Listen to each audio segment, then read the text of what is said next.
Kalau kita dalam mengucapkannya tidak disengaja untuk membaca Al-Quran, memang diucapkan tapi tidak diniati membaca Al-Quran. Misalnya disengaja untuk berzikir, jadi pada saat punya hadas besar kita membaca surat Yasin misalnya, tapi tidak disengaja membaca Al-Quran. Kita mengucapkan surat Yasin atau ayat kursi misalnya, atau berzikir dengan Al-Quran. Itu tujuannya. Au mau'idatahu, utawa ngalap pitutur ing Al-Quran, atau tujuannya agar kita mendapat nasihat dari isi Al-Quran, mau'idah. Jadi dibaca misalnya surat Yusuf, dibaca bagaimana beratnya Nabi Yusuf dalam perjalanan hidup ketika masih kecil sampai menjadi nabi, sehingga kita menjadi orang yang sabar, misalnya seperti itu. Au hukmahu, utawa ngalap hukume Al-Quran, wahdahu khalih dewene dzikrun ila akhirih, atau kita bertujuan untuk mengambil hukumnya. Jadi karena kita tidak tahu dasar hukumnya, kemudian dibaca ayat-ayat Al-Quran itu yang memiliki dasar hukum. Tujuannya bukan membaca Al-Qur'annya, tapi mengambil hukumnya. Maka qiraah kita yang bertujuan zikir, mau'idhah ataupun mengambil hukum itu diperbolehkan. Kal basmalati kaya dene maca bismillah. Maca bismillah tujuan zikir, sudah hafal setiap hari. Mau mengerjakan sesuatu kita membaca bismillah. Walaupun dalam keadaan junub itu diperbolehkan karena niatnya tidak membaca Al-Quran tapi zikrun.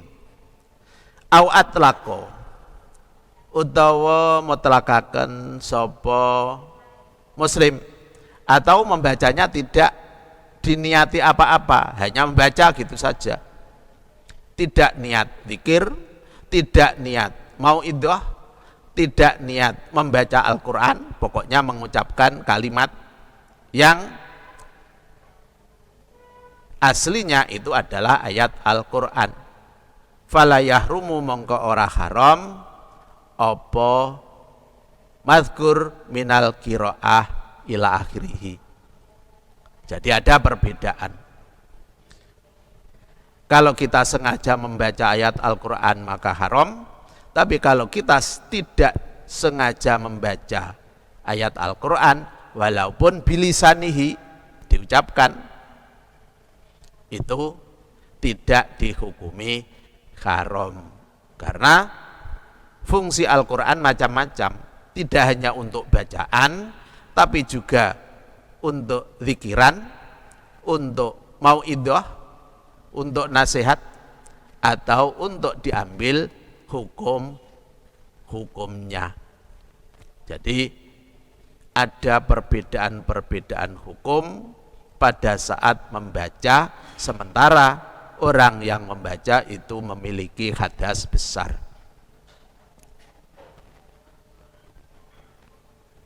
Lianahu, ini alasannya kenapa kok tidak dihukumi haram membaca ayat Al-Quran, padahal itu jelas-jelas ayat Al-Quran. Lianahu, krana temen seduhune kelakuan iku layakunu ora ono apa qiraah iku Qur'anan Qur'an. Ini alasannya, karena apa yang diucapkan dan tidak disengaja ayat Al-Quran itu bukan Al-Quran, makanya tidak dihukumi haram illa bil qasdi, angin kelawan nejo. Jadi kita dihukumi membaca Al-Quran apabila kita disengaja. Dari sini saja kita juga bisa mengambil kesimpulan bahwa pada saat sholat membaca Fatihah itu juga harus disengaja, yang dibaca adalah Fatihah Al-Quran, bukan hanya membaca. Jadi harus diperhatikan dalam melakukan sholat, karena ada perbedaan di sini. Kita hanya mengucapkan ayat-ayat Al-Quran tanpa disengaja membaca Al-Quran, maka bukan Al-Quran lagi, walaupun kalimatnya sama, huruf-hurufnya juga sama. Naam, ya benar ya rumu. Benar kalau kita memiliki hadas besar itu diharamkan membaca Al-Quran. Kalau mengucapkan tanpa qasdul qiraah maka tidak haram. Jadi benar di sini haram kita membaca Al-Quran. Tapi wajib apa qiraatul Fatihati, maca Fatihah fi sholati junubin ing dalem salate wong kang junub. Faqadha kang kasepen sapa junub atau huraini ing persucen loro. Liddarurati krana darurat. Ini perlu diperhatikan. Benar kita pada saat memiliki hadas besar tidak boleh membaca Al-Quran, tapi pada saat kita sholat dan sholatnya dalam keadaan junub,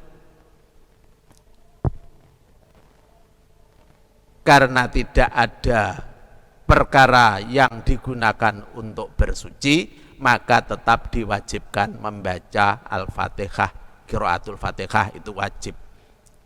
Dari sini juga bisa kita ambil dasar bahwa sholat itu dalam keadaan apapun harus dikerjakan, harus, tidak boleh ditinggalkan. Buktinya ini dalam keadaan junub, dalam keadaan tidak ada air, jadi mandi tidak bisa, tayamum juga tidak bisa, kita tetap harus melakukan sholat. Tujuannya apa? Lihurmatil waktu, menghormati waktu. Waktu itu harus dihargai. Jadi kalau kita waktunya sholat, walaupun tidak memiliki wudhu atau bahkan dalam keadaan hadas besar, kita tetap harus melakukannya. Jadi jangan sampai karena keadaan yang ringan kita tidak melakukan sholat. Saya tidak sholat darurat karena mau pergi, sudah kadung macak misalnya, tidak boleh seperti itu, yahrumu. Jadi sholat harus kita kerjakan lebih dahulu. Lidarurati krana darurat, lidarurati tawakkufi sihati sholati krana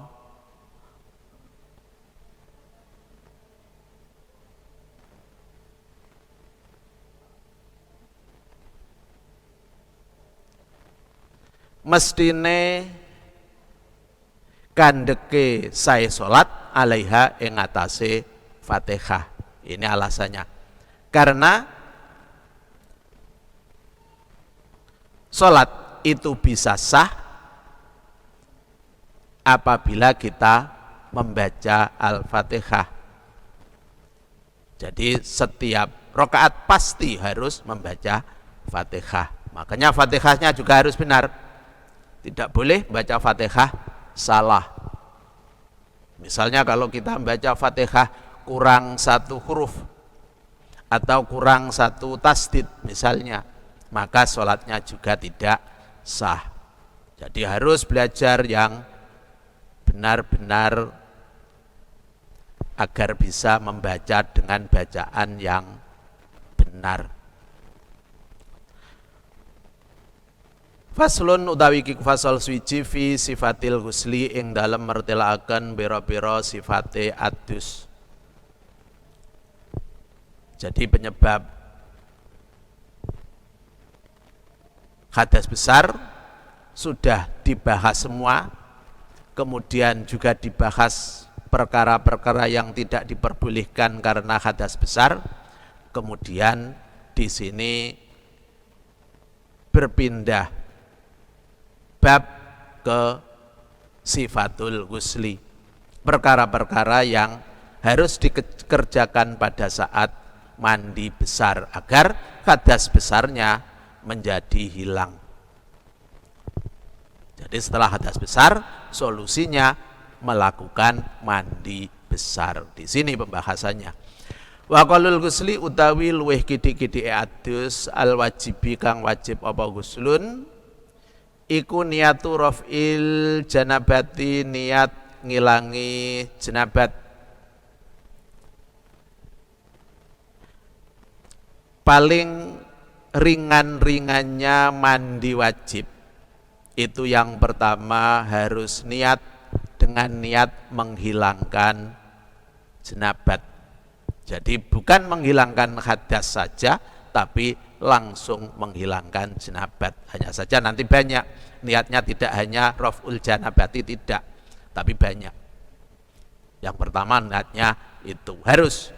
Jadi pada saat mengambil air yang pertama itu kita sudah berniat. Kalau belum berniat, maka ambilan air tadi masih belum dihukumi mandi. Jadi harus diulang lagi, dianggap belum mengerjakan. Makanya harus diperhatikan, niat harus yang awal. Enggak boleh pada saat tengah-tengah mandi kemudian niat. Ya semua yang dikerjakan dari awal sampai tengah-tengah itu belum dihukumi mandi. Harus diulang lagi. Fil junubi ing dalem wong kang junub wal khaidi lan wong kang khed wan nifasi wal khaidi lan niat ngilangi khed wan nifasi lan niat ngilangi nifas fil haidi ing dalem pira-pira wong kang khed wan nufasa lan pira-pira wong kang nifas. Jadi niatnya beda-beda. Kalau junub, kemarin sudah disebutkan beberapa hal yang menyebabkan junub.